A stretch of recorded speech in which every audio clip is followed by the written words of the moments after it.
Welcome to the weekly shir, the Zera Shimshon. I hope everybody is wonderfully healthy and having success in all their endeavors. It's Hashem.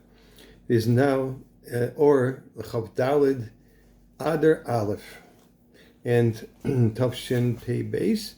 And this Shabbos is Parshas VaYakhel, and it's also the Parshas Skolim.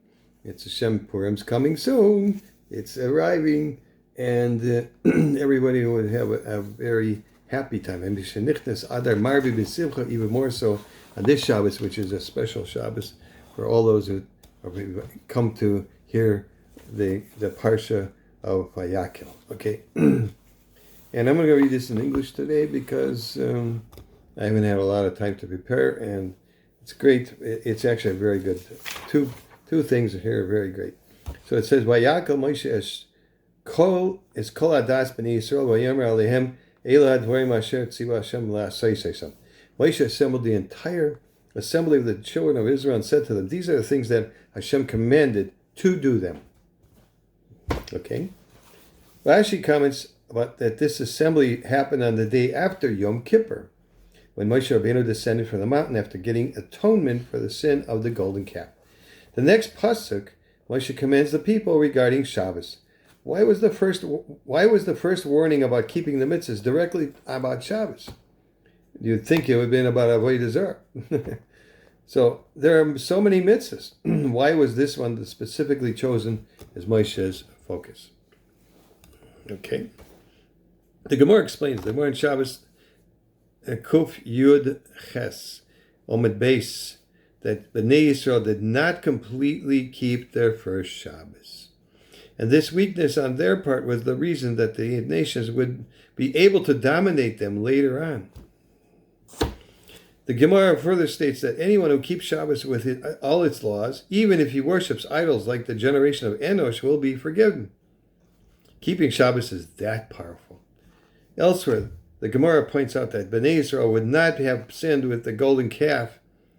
No, if they had not sinned with the golden calf, no other nation would have been able to dominate them. That's a Gemara in Avodah Zarah, Daf Hey Omid Aleph. Why? It says regarding the luchos that the words of the Ten Commandments were charus, means engraved on the tablets. Chazal explained that we can read the term not as charus but as chayus, freedom, implying that by keeping the Torah, Bnei Yisrael were free from enslavement by others. However, when they sinned with the golden calf, they lost that right, their right to freedom from the other nations. We know that Moshe Rabbeinu took up the nation's cause before Hashem, begging and entreating him to forgive the Jews for their sin. In the end, Hashem finally forgave them on Yom Kippur. Moshe Rabbeinu descended from heaven on that very day, and the first thing he did when he returned was to warn them about keeping Shabbos properly. Why was it so vital that Bnei Yisrael keep Shabbos right then? Moshe Rabbeinu wanted them to understand something very important. If Bnei Yisrael had just kept Shabbos in the first place, there would never have been a need for him to work so hard defending them. And they would never have needed Yom Kippur to bring about their forgiveness or atonement. They would not have needed prayers, and they would not have been in danger. As the Gemara in Shabbos says, Kuf Yud Tes Amud Aleph, states, it's a Hamshech of the other Gemara, someone who keeps Shabbos in the proper fashion will be forgiven even if he worships idols. If Bnei Yisrael would have just kept Shabbos, they would have been forgiven for the sin of the golden calf. However, they didn't keep Shabbos, and they were involved in the golden calf. And despite the fact that they did receive a certain measure of forgiveness through Moshe Rabbeinu's defense of them, the nations were still able to send them into exile because they had lost their eternal freedom through their sins. The only way you can protect yourself now for the future, Moshe Rabbeinu said to Bnei Yisrael, is by keeping Shabbos kilchasai, with all of its laws and all the dikdukim. Since the mitzvah Shabbos brings the redemption, as we are taught that if Bnei Yisrael would have only managed to keep 2 Shabbos, they would have immediately be redeemed. That's the Gemara in Shabbos there in Daf Kuf Yud Ches on the base. And that is the reason why Moshe Rabbeinu discussed the mitzvah of Shabbos as soon as he returned from heaven, because he wanted them to know that it was this mitzvah out of all the others that would protect them from here on. Moshe Rabbeinu therefore informed them that of this even prior to the construction of the Mishkan. The name Mishkan alludes to the term mashkon, or collateral, as Rashi in Shmos says in 38:20, pasuk 21. He writes in Pekudei, the word Mishkan is an allusion to the Beis Hamikdash, which was taken as collateral when it was destroyed for the sins of Klal Yisrael. So Moshe gave Bnei Yisrael a suggestion for rectifying their sins through keeping Shabbos, even before commanding them to build the Mishkan. The merit of fulfilling this great mitzvah possessed the capability of protecting them from being sent into exile and ensuring that the future Beis Hamikdash would not be taken from them as collateral. And here's the segula. The learning that a person does on Shabbos is worth more than the Torah study he accomplishes during the week. Reb Zev, not a real name, from Haifa, had this story to tell. It's a real person, but not his real name. As a member of the workforce, I managed to learn daily daf, which I hope everybody's doing, right, throughout the week, and not much more. Of course, I knew that I should find the time to learn more, but somehow it didn't happen. Then one Shabbos, I was sitting in shul, and there was a copy of the Zera Shimshon weekly newsletter, lying on the table not far away. I picked it up and began perusing it, first idly and then with rising interest. The concepts were beautiful, mamish pearls of wisdom in every way, and even the style of writing was clear and pleasant and professional. I enjoyed the Torah of the Zera Shimshon very much, and I was drawn to the author's unique promise to all who learn it. So it began. Every week, without fail, I'd make sure to bring home a copy of the newsletter. Then, during the course of the Friday night Suda, I'd read through the pearls contained within. This became a firm tradition in our home. A year passed with the Zera Shimshon, by now a standard and much welcomed guest in our home. Unfortunately, people are weak. For some reason, the newsletter was no longer distributed in my shul.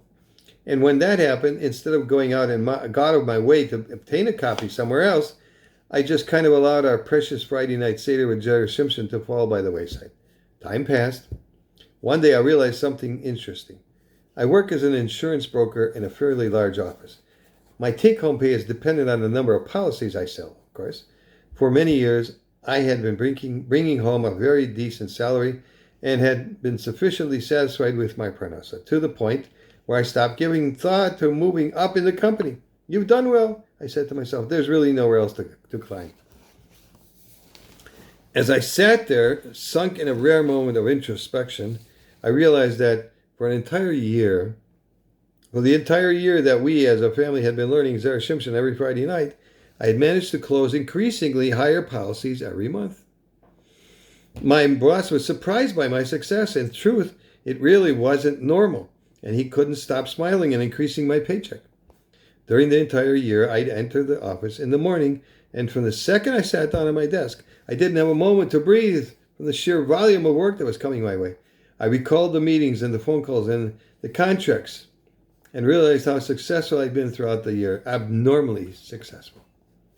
But that wasn't the end of my realization, because I also understood that from the moment I ceased learning Zera Shimshon, business reverted to the way it had been before. Suddenly I was back to normal, with a regular modest paycheck, normal and moderate successes. At that moment I understood that the schus of learning the Zera Shimshon had been standing at my side the entire year and assisting me with my parnasa in a very real way. It goes without saying that I immediately resolved to begin learning Zera Shimshon every Friday night, and come what may, not because of the money, but because the Zera Shimshon had been such a clear and obvious source of blessing in our lives, a source of blessing that I was no longer willing to live without it. Sure, money is important, but learning the Zera Shimshon is so much more than money. It's like a guardian angel keeping watch over a person. And that being the case, I didn't really see how I could willingly choose to forego such a wonderful schos. May everybody be blessed with parnasa b'revach, mitzvah Hashem, and a lot of refuah shleimus. A lot of people are not doing well. And we need to have a lot of refuah shleimas, and people that don't have children yet should be blessed with children, as is promised by the Zera Shimshon. So I wish everybody a good Shabbos, Kol Tov, Zay Gebench.